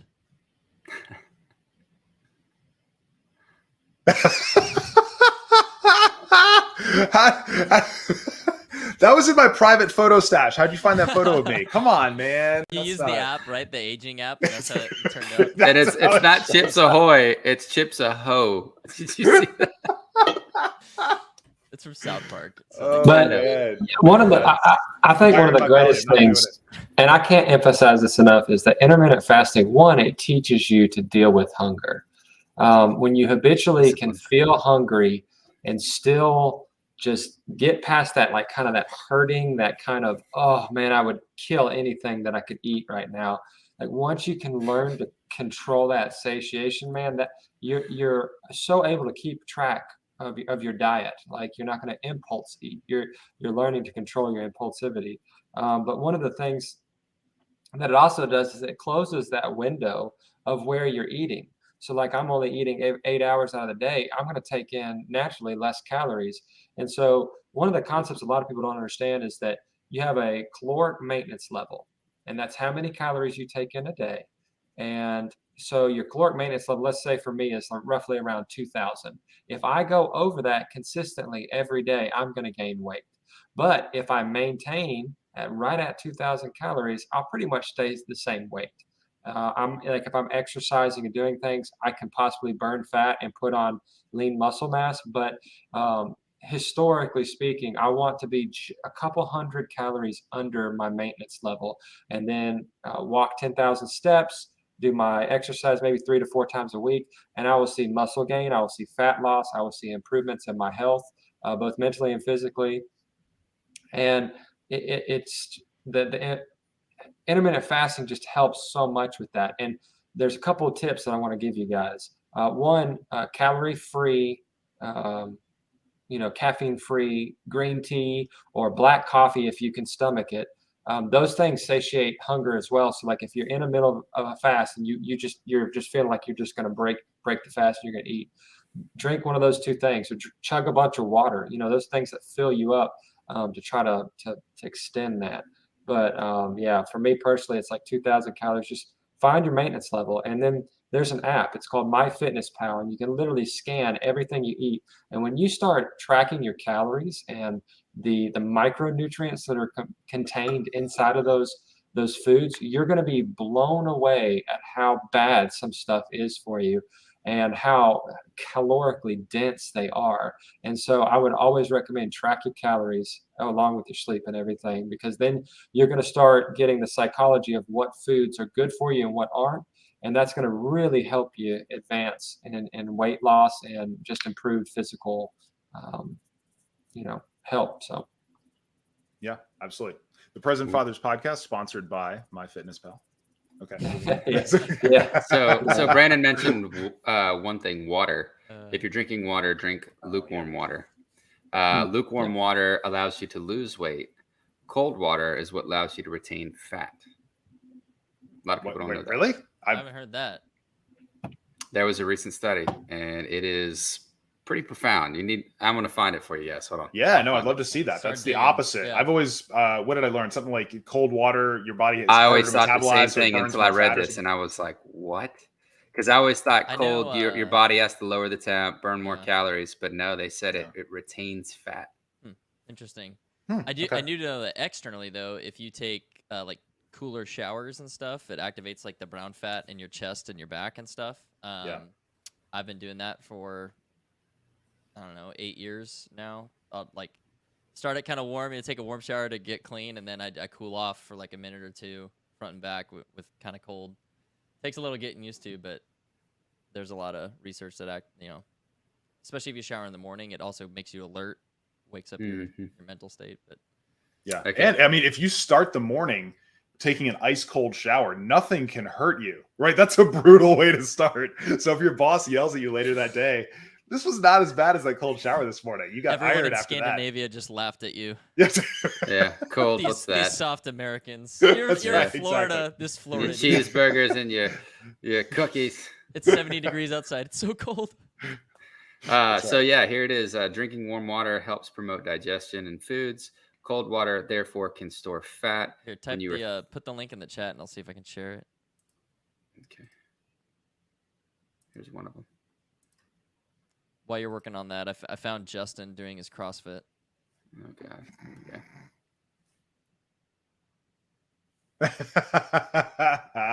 Yeah, exactly. Yep. How do you know if someone does CrossFit? Easy. They'll tell you within the first 5 minutes of meeting them. Which one? Which link? This is another link I just sent. I'm trying to find another one, but anyways, just click on that one. You'll kind of see some of the information. It's from superfoodly.com. That doesn't exactly sound like the Boston Journal of Medicine or whatever.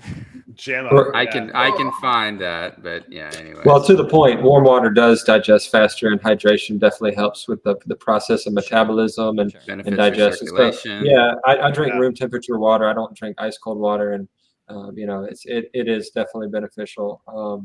So it's yeah, kind of funny too. It's a very Western world problem. So when my colleagues from India come over for client visits and stuff, they'll be like, "Why do Americans drink? Why do you put ice in your water? Why do you put ice in your drinks?" And I'm like, "That's just what people do here." It tastes better. It's delicious. Yeah. It's just kind of funny because most of the world, I think, doesn't do that. So it's a very uniquely American, Canadian, probably European. Maybe I don't know. Not even all of Europe, probably. But. Yeah, not much of Europe. They're same thing. Yeah, Italy, Germany. Although they don't. So even their beer is a very warm. American thing. It's yeah, kind of funny. I'm about to drink some warm German beer next week. I'm excited. That's gonna be a very cool trip. Oh, you're going to Germany? Yeah, Oktoberfest. Okay. Yeah, okay. I didn't realize you guys were going like all the way. That's awesome. Oh yeah, yep. We're gonna do Neuschwanstein Castle. We're gonna go see the Eagle's Nest. Do a couple days at Oktoberfest, and spike my blood sugar drinking some beer. I was gonna say, remember, beer is bad. Yes, that's right. Pretzels too. Yeah, that's funny for sure. Awesome, man. So quick recap, and then we'll announce our special guest. Yes. All right. Do it. Awesome.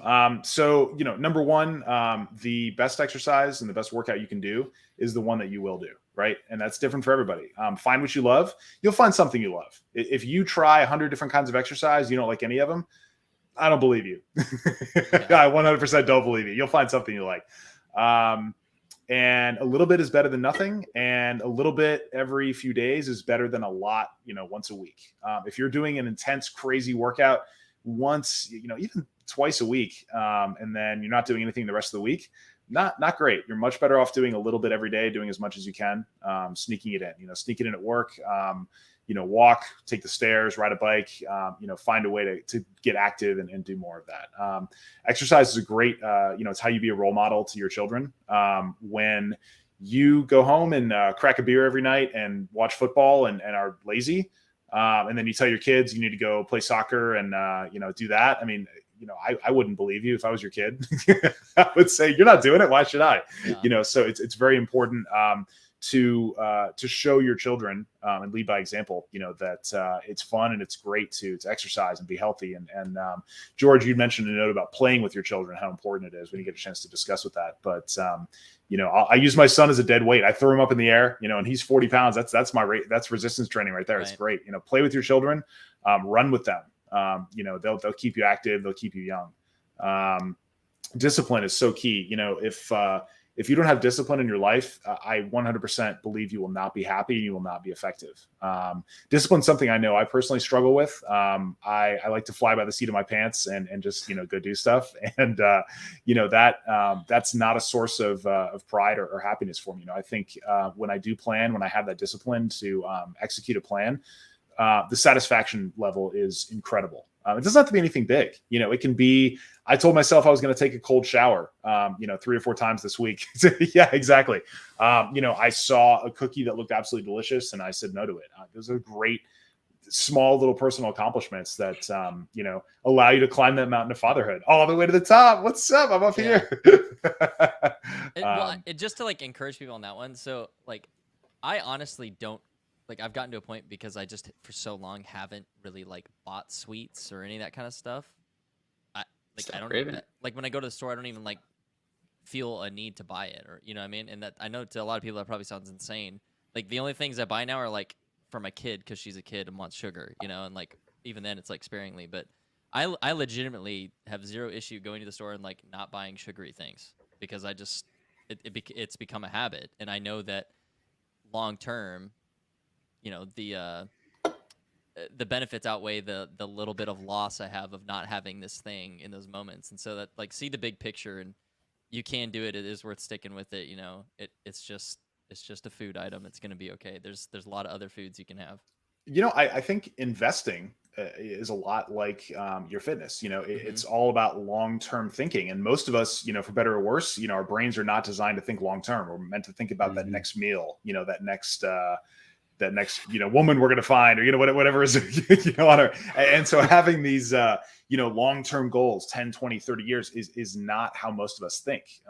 And so creating your nest egg, and, it doesn't matter if you have $100 million when you retire, if you don't have your health, at the end of the day, that health is wealth. That's one of the most important, things that, as you look at people who are older, 70, 80 years old, they would give anything to have, 10 more years of good health. And I firmly believe that all of us, will live well into our 80s, 90s. Hopefully some of us will be centenarians. I think we're going to see a lot of really interesting changes in medicine that are going to allow us to not only live longer, but to live healthier. Because none of us want to be 100 on a ventilator, with very poor quality of life. But if you knew that you could have the same quality of life you have today, or similar, when you're 80, absolutely, I would take that in a heartbeat. I want to, run around with my grandkids and my great grandkids. That's going to be an absolute blast, and that gives you the best chance of doing that and living the most fulfilling, exciting life that you can if you stay healthy. So, you guys have any other key points you wanted to cover? Yeah, I do.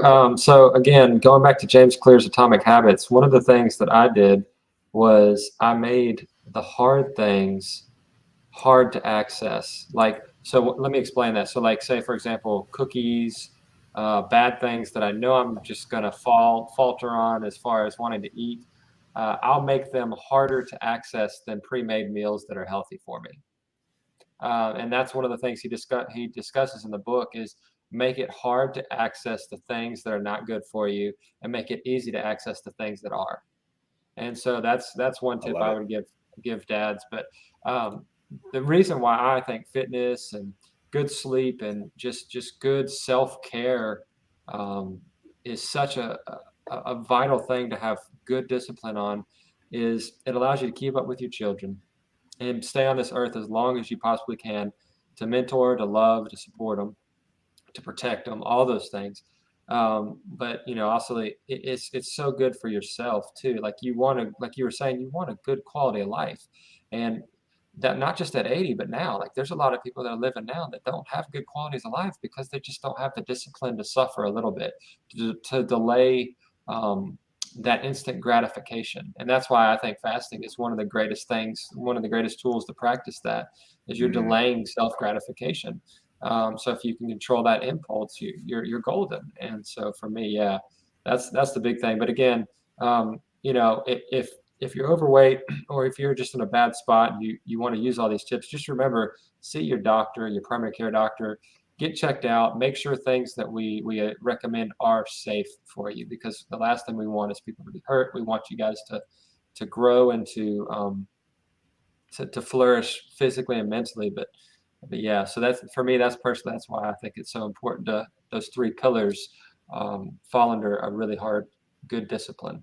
Yeah, absolutely. And so, talking about temptation, our special guest, who is a personal hero, is someone whose books have been hugely influential on me, and I think in the marriage industry as a whole. In his intro to his book, Dr. Willard Harley talks about how marriage counseling is the least effective form of counseling.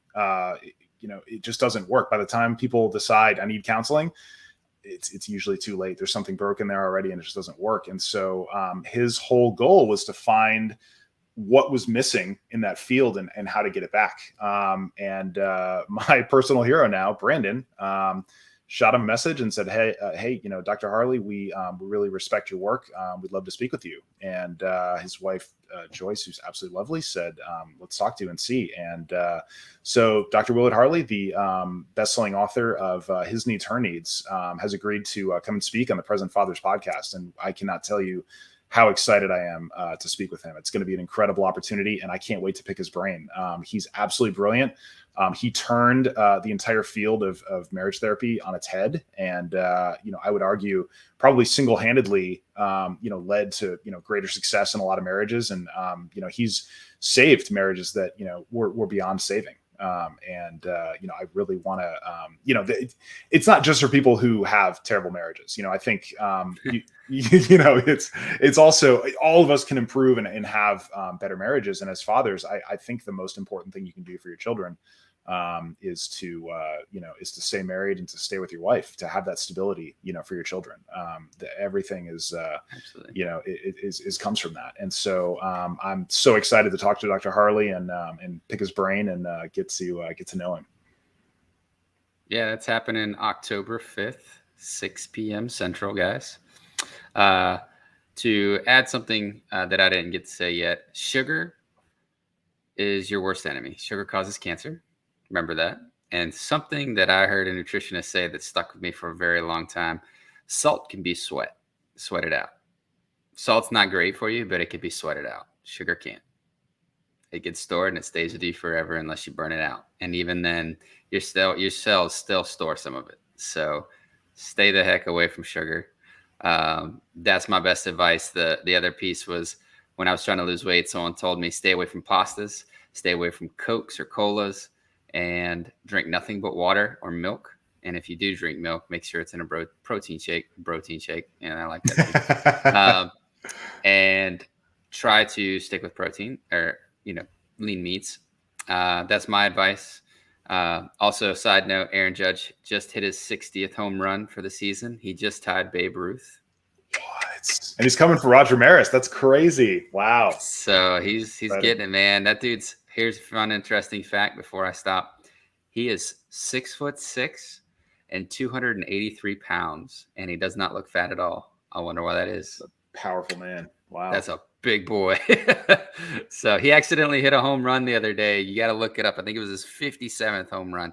He hit one doing a swing that he stopped at the front of the plate, and they were going to check his swing, but it went over the fence. Oh my God. What? I've never seen anything like it. Wow. Coolest thing I've ever seen in my life. Yeah. He checked his swing and stopped it and literally hit a home run. So yeah. That's size of the prize, baby. Just remember that. Very nice. Very nice. All righty. Brandon, any last thoughts? I'm good. Just excited to have Dr. Harley on, and really recommend everybody just read the first 4 chapters of his book if you can at all, because that's going to be a heavy topic, and it's so important and so vital for our marriages. Again, like Dustin was saying, to model what relationships should be like healthy ones should be like for our children, because our daughters will go and marry how we model with our wives, and our sons will treat women how we treat our wives. And so your kids are always watching, and they're super, super absorbative.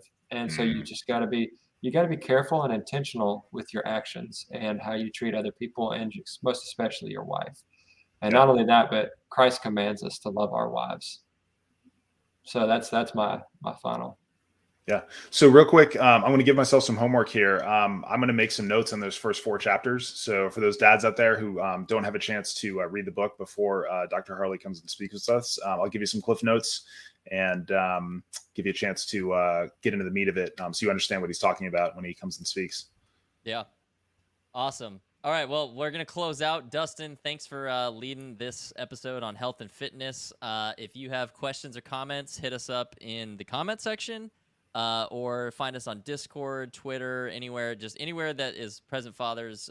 Reach out, and we're happy to kind of go back and forth with you on health and fitness. Again, This is just a couple dads with perspectives, so we're not doctors or any of that kind of stuff. If you're concerned about a medical issue, go seek medical professional help.